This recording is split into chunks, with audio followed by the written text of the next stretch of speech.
Hello everybody and welcome back to my channel. It's your girl Just Naughty, and I'm going to be showing you guys how I achieved these knee length knotless box braids.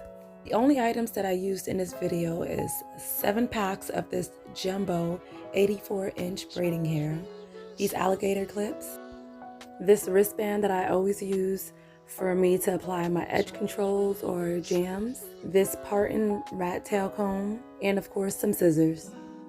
Before I get started with the braiding, I'm going to go ahead and show you guys how I prep my braiding hair to help speed up the braiding process. This is how the end of the braiding hair looks. I do prefer my hair to be pre-stretched, but since this one isn't, I'm going to do it on my own.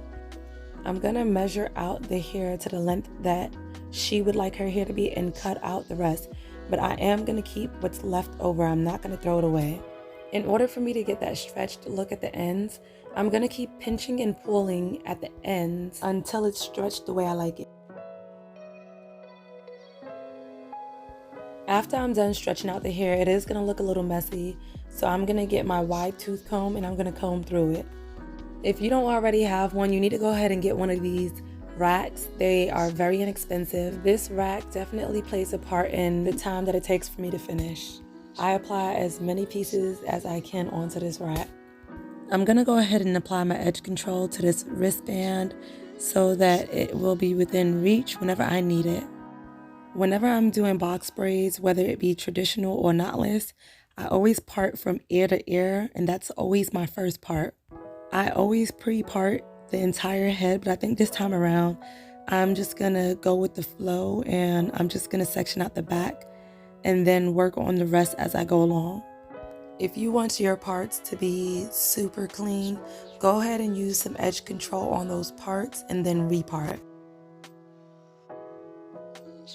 As you guys can tell, she does have natural hair, but I am not going to be applying any type of heat to her hair. It's not really necessary to add heat or to stretch out someone's natural hair to achieve a hairstyle. Yeah, it would help, but there's definitely ways around it. Edge control definitely helps tame hair that is thicker like hers is, but you just have to make sure that you get an edge control that has maximum hold to help lay down the hair. Not only is that edge control going to help lay down the hair, but it's also going to help detangle the hair. Like, I promise you guys, it's super easy to detangle when I use this stuff as well. It gives the hair just enough slip when detangling. The amount of hair that you part for your first section depends on what size your braids are going to be. So whenever my braids are jumbo, I do 2 braids in the back, so that's 2 parts. And right now I'm doing medium, so I'm only going to do 4 parts. If I was to do them any smaller, then I would have anywhere from 5 to 6 braids in the back. Now I'm going to go ahead and get started with the braiding process. This part is pretty easy because we're going to be doing the same thing over and over. I, as always, start off with edge control and I work that onto her hair. As I mentioned before, it is natural, so this is that extra bit of work that we're going to put into the hair to make sure everything blends well. I'm going to start this off as I would a regular box braid, but every time my right hand is open, I'm going to go ahead and add some hair to it and feed in some hair until it's to the thickness of my liking. There's no specific amount of hair that I'm feeding in. It just depends on how the hair feels. Whenever I feel like it's getting thinner, I go ahead and add some more hair to it. And if it's just the way I like it, then I don't add any more.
I'm gonna explain this braiding process to you guys one more time before I let it completely play.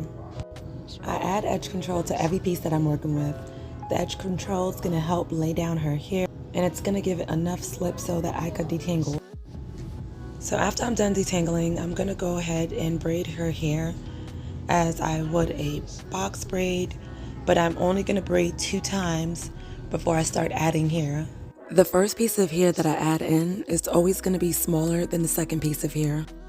When I'm feeding in the hair, I'm literally just sliding the hair in between my index and my thumb, and then I continue braiding as if I never stopped. Every time that my right hand is in that pinching position, I feed in more hair. I'm only feeding into my thickness once again, so there's no certain amount of hair that I'm feeding in. It's based on how the braid feels.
Now that I've showed you guys how I feed in the hair at the beginning, I'm going to show you guys how I extend the hair towards the end.